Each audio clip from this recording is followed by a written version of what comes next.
وہ ایک گناہگار بنی اسرائیل کی اس کی کہانی موجود ہے کہ وہ آیا اور نیکوکار سے اس نے کوئی بات کی تو اس نے اس کو جھٹک دیا، اور وہ اتنا نیکوکار تھا جب وہ چلتا تھا تو بادل اس کے اوپر سایہ کرتا تھا۔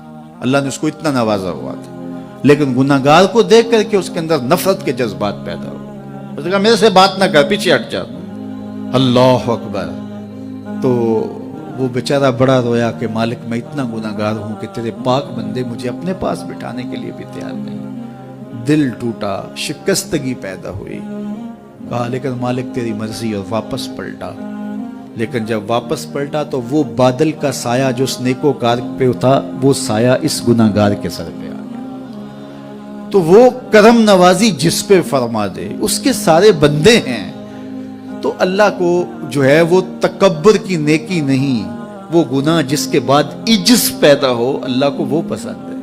وہ گناہ جس کے بعد توبہ کے جذبات ابھریں، بندے کو شرمندگی کا احساس ہو۔ تو مت ایسے بنے کہ 4 نمازیں پڑھ لیں تو سب بے نمازیوں کو حقیر جاننے لگ جائیں، تھوڑا سا کام کر لیں، صدقہ و خیرات کر لیں تو باقی مالداروں کو حقیر جانے لگے۔ آپ کو دین کے کام کی توفیق مل گئی ہے تو آپ دین کے ٹھیکیدار بن کے بیٹھ جائیں کہ میں اتنا بڑا جلسہ کروایا، اب میرے علاوہ تو کوئی یہاں مسلمان نہیں رہتا، میں ہی سب سے بڑا عاشق رسول ہوں، میں ہی سب سے بڑا مسلمان ہوں۔ نہ، ایسا نہ کیجئے۔ اللہ نے آپ کو توفیق دی، آپ نے لوگوں کو دعوت دی، پتہ نہیں کس آنے والے پہ کتنا کرم ہوا ہے۔ یہ تو ان کی رحمتیں ہیں، وہ جس پہ چاہے جیسے چاہیں برس جائیں۔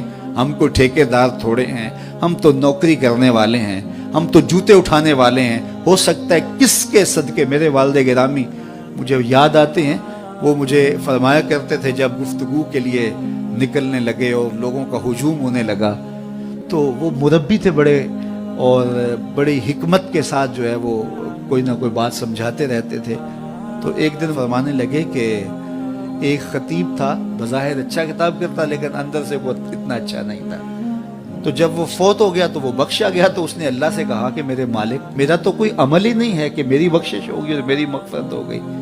تو فرمایا کہ ہاں ہم تجھے جانتے ہیں، لیکن ایک دن تو کہیں واز کر رہا تھا، میرا ایک بندہ بیٹھا تھا، اس کو پسند آ گیا، میں نے اس کے صدقے تیری مغفرت فرمائی۔ اٹھ فریدا ستیا تے میلا ویکھن جا، اٹھ فریدا ستیا تے میلا ویکھن جا، وت کوئی بخشیا مل جاوے تے تو ہی بخشیا جا۔ تو پتہ نہیں کس کے صدقے سے اللہ رحمتوں کا نزول فرماتا ہے۔ بے عمل کو دیکھ کر کے اس سے نفرت نہیں ہے، نفرت تو گناہ سے ہے، گناہگار سے نہیں ہے، لیکن کوشش کی جائے کہ یہ عمل بد چھوڑ دے۔ اللہ اکبر۔ ایک جنازہ گزرا اور وہ جنازہ کسی غیر مسلم کا تھا، تو چشمان رحمت میں آنسو آ گئے۔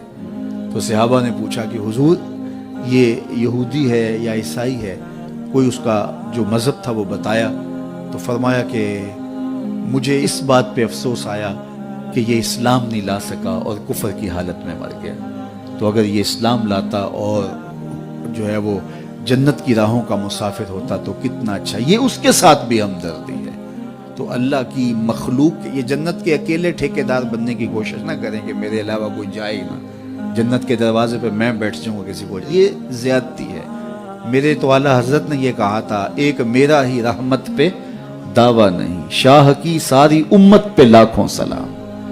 تو اس لیے امت سازی کی ایک تو کوشش کریے، اپنے اندر باہمی چھوٹے چھوٹے نزاع اختلاف، یہ انسانی فطرت ہے، انسان کے اندر طباع کے اندر اختلاف ہے، ترجیحات کے اندر جو ہے وہ اختلاف ہے، اپنے اپنے مزاج کے اندر تفاوت ہوتا ہے۔ تو ایسا نہ ہو کہ چھوٹی چھوٹی باتوں سے آپ جو ہے وہ امت کو پھاڑ چیر کے رکھ دیں، نہیں، بلکہ امت کا جو تصور ہے اس کو قائم رہنا چاہیے۔ تو گناہ کے بعد جب انسان کے اندر ندامت کا اظہار ہوتا ہے، وہ جو آنسو ٹپکتے ہیں، بندہ اپنے آپ کو چھوٹا سمجھتا ہے، میں اتنا گناہگار، میں پاپی، میں مجرم، میں میلا اتھرو، جب وہ اپنے آپ کو دیکھتا ہے کہ میں اتنا برا شخص ہوں، تو پھر اللہ کی رحمتیں اس کے اوپر متوجہ ہوتی ہیں۔ تو اس کو پسند ہے کہ جب بندے اس کے حضور عاجزی کرتے ہیں، اس کے حضور معافی مانگتے ہیں، تو مت کسی کو حقیر جاننا کہ یہ گناہگار ہے، نہ جانے اس کا انجام کیا ہو۔ کتنے گناہگار ان کا آخر اچھا ہو جاتا ہے، کتنے نیکوکار ان کا آخر اچھا نہیں ہوتا۔ انما الاعمال بالخواتیم، وہ تھی تو فاحشہ عورت لیکن ایک کام کیا کہ ایک کتے کو پانی پلا دیا، اپنے دوپٹے سے جوتا باندھ کر کنویں میں لٹکایا اور اس کو پانی پلا دیا۔ حدیث پاک میں آتا ہے اللہ اس کے صدقے سے اس کی خطائیں معاف فرما دی۔ اور ایک نے بلی کو مار دیا خاتون کو، وہ جہنم کی آگ میں جلنے لگی۔ اس لیے کون کس کا انجام کیا ہوتا ہے؟ ہمارے بزرگ فرماتے ہیں کہ بچے سے پیار کرو کہ اس کے گناہ کم ہیں، اور بڑے سے پیار کرو اس کی نیکیاں زیادہ ہیں، اس کی نیکیاں زیادہ ہیں۔ چھوٹے سے اس لیے پیار کہ اس کے گناہ کم ہوں گے، اور بڑے سے اس لیے پیار کہ اس کی نیکیاں زیادہ ہوں گی۔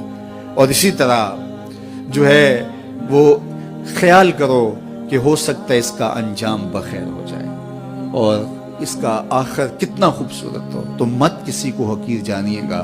ایک میرا ہی رحمت پہ دعویٰ نہیں، شاہ کی ساری امت پہ لاکھوں سلام۔ تو حضور کی امت سے پیار کرو، مخلوق خدا کو جوڑنے کی کوشش کرو۔